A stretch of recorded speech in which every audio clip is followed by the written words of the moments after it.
जलाभिषेक करने के बाद आप उस जल में केसर डाल के और गुड़ भगवान को अर्पण करें। मंत्र इस प्रकार है, श्री शिवाय नमस्तुभ्यम।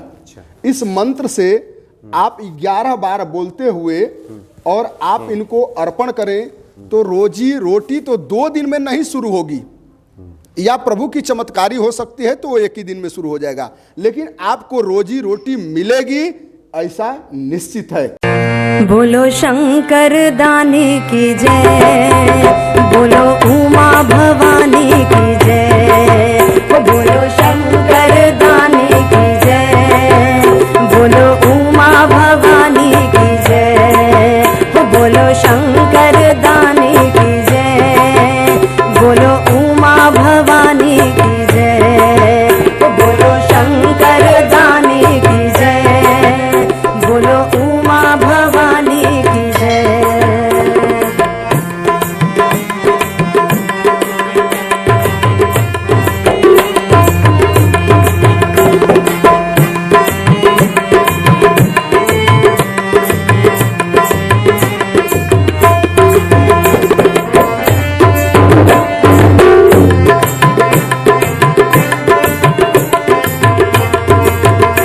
जय सिया राम। हर हर महादेव। ओम नमामि ईशान निर्वाण रूपम विभुम व्यापकम ब्रह्मवेद स्वरूपम। भगवान शिव इस जगत के कण कण में व्याप्त हैं। गोस्वामी तुलसीदास जी ने तो विनय पत्रिका में भगवान शिव की आराधना में काफ़ी पद लिखे हैं और भगवान शिव के बारे में कहा है कि ऐसे हैं भगवान शिव जिन्हें याचक पसंद है, यानी लोग मांगे और भगवान शिव देते रहें, इसलिए तो इन्हें औढ़र दानी कहा गया है। आज औढ़र दानी भगवान शिव की महिमा बताने के लिए और भगवान शिव को हम प्रसन्न कैसे करें ये बताने के लिए पूज्य पंडित जी हमारे सामने उपस्थित हैं। पंडित सच्चिदानंद जी, स्वागत है आपका पंडित जी। हर हर महादेव। हर हर महादेव। पंडित जी, जैसा कि हमने कहा कि ये तो जगत विदित है, पूरा संसार जानता है कि भगवान शिव की शरण में जाने वाला व्यक्ति कभी दुखी नहीं रहता, कभी दुख दारिद्र्य उसे परेशान नहीं करता। हम चाहेंगे भक्तों के सामने कुछ महिमा बताएं और कैसे प्रसन्न होंगे भगवान शिव। हर हर महादेव।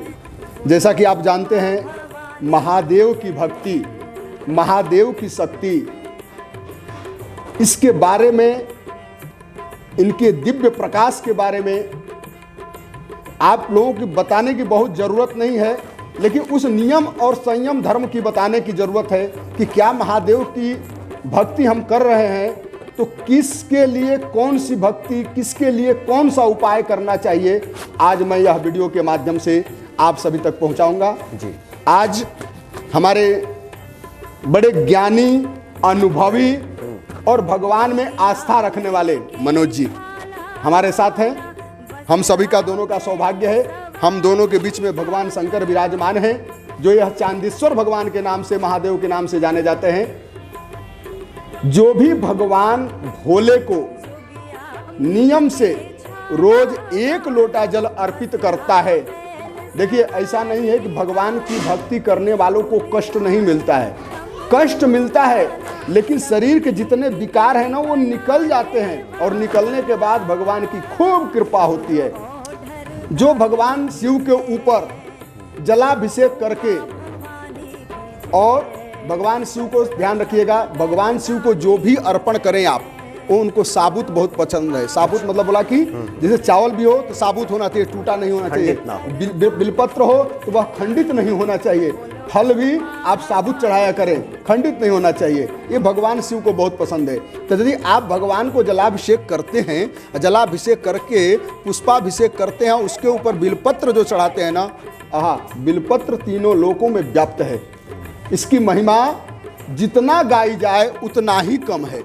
वह बिलपत्र भगवान को अर्पण करके, आप सभी लोग जानते हो कभी कभी किसी को असाध्य रोग हो जाता है, जैसे डॉक्टर भी उसको बोल देता है कि इसका कोई इलाज नहीं है, तो उस असाध्य रोगों के लिए भगवान के ऊपर बिलपत्र अर्पण करके और पुनः उस बिलपत्र को उठा करके पानी में धुल करके और बाहर जा करके मंदिर के शिखर का दर्शन करके उस बिलपत्र को चबा जाए और 1 घंटे बाद पानी ग्रहण करे, उस असाध्य रोगों का निवारण 90 दिन के अंदर समुचित रूप से हो जाता है। यह भगवान शिव की महिमा है और कृपा है।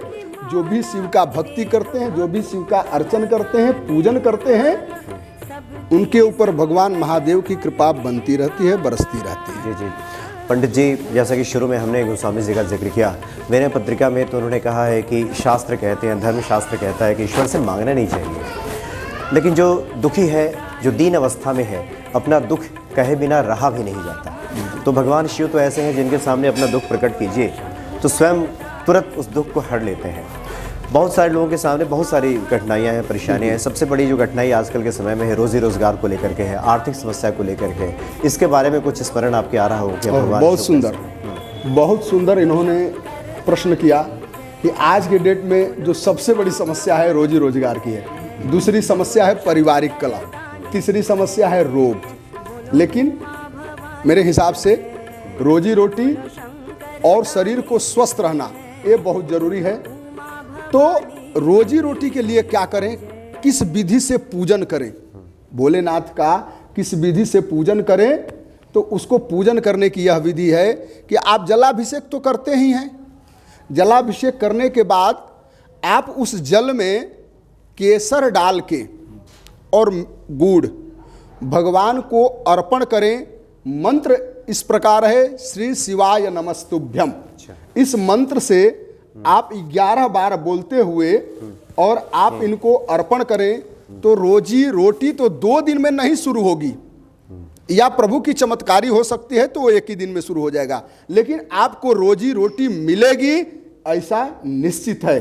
और उस रोजी रोटी में आप कितना सक्सेस होते हैं वो भगवान की भक्ति करेंगे जब ही आपको समझ में आएगा। ऐसा नहीं कि आपने 2 दिन कर दिया, रोजी रोटी मिल गई, आपने इसको नियमतः लगाइए, रोज कीजिए, कम से कम 90 दिन तो कीजिए। 90 दिन में आपको संपूर्ण फल मिलेगी। वह केसर इतना अद्भुत फलदायी है जिसका वर्णन कितनाहू भी किया जाए वो कम है। भगवान के ऊपर केसर मिश्रित और गुड़ मिश्रित करके जलाभिषेक करते हैं तो अति फलदायी होती है। यदि अचूक बिल्कुल पाना है तो भगवान जी का, महादेव का आप रुद्राभिषेक किसी ज्ञानी पंडित के द्वारा, वेद पाठी पंडित के द्वारा, जिसको बढ़िया से मंत्र और संकल्प आदि इत्यादि आता हो, वेद पाठी हो, उसके द्वारा आप रुद्राभिषेक कराएं तो आपको अचूक फल मिलेगा। इसमें कोई भी संशय नहीं है। यदि किसी को कहीं संशय लगता है तो हमारे नंबर पे फोन करें, अब मैं उनको बताऊंगा कि किस विधि से किया जाए रुद्राभिषेक कि आपको फल मिलेगा। इसलिए रोजी रोटी के लिए तो बिल्कुल नहीं सोचना है। जो महादेव के साथ है, जिस पे महादेव की कृपा है, जो महादेव को मानता है, जो महादेव की भक्ति करता है, उसको कोई रोजी रोटी की चिंता करने की बात नहीं है। आपने सुना होगा, शंकराचार्य ने रचा है कनकधारा स्तोत्रम, अंगम हरे पुलक भूषणमाश्रयन्ते भृंगांगनेव मुकुलाभरणं तमालम, अंगे कृताखिल विभूतिरपांगलीला, मांगल्यदास्तु मम मंगल देवतायाः। यह स्तोत्र और भी लंबा है, लेकिन जो प्रदोष के काल, प्रदोष जो महीने में एक बार प्रदोष आता है, दोनों पक्ष में प्रदोष आता है, शुक्ल पक्ष और कृष्ण पक्ष, त्रयोदशी के दिन, जिस दिन सायंकाल त्रयोदशी रहता है उस दिन प्रदोष माना जाता है। इस स्तोत्र का पाठ करें, फिर देखिए क्या लक्ष्मी जी की कृपा होती है। पूजावसान समये 10 वक्त्र गीतम, यह शंभु पूजनमिदं पठति प्रदोषे, तस्य स्थिरां रथ गजेन्द्र तुरंग युक्तां, लक्ष्मीं सदैव सुमुखीं प्रददाति शंभु। इस स्तोत्र का पाठ करने से उस व्यक्ति, जो व्यक्ति पाठ करता है, उसके पास लक्ष्मी सदैव निवास करती है। जी जी पंडित जी, एक और जिज्ञासा, चूँकि आज तो भगवान शिव को लेकर आपसे पहली ये मुलाकात है।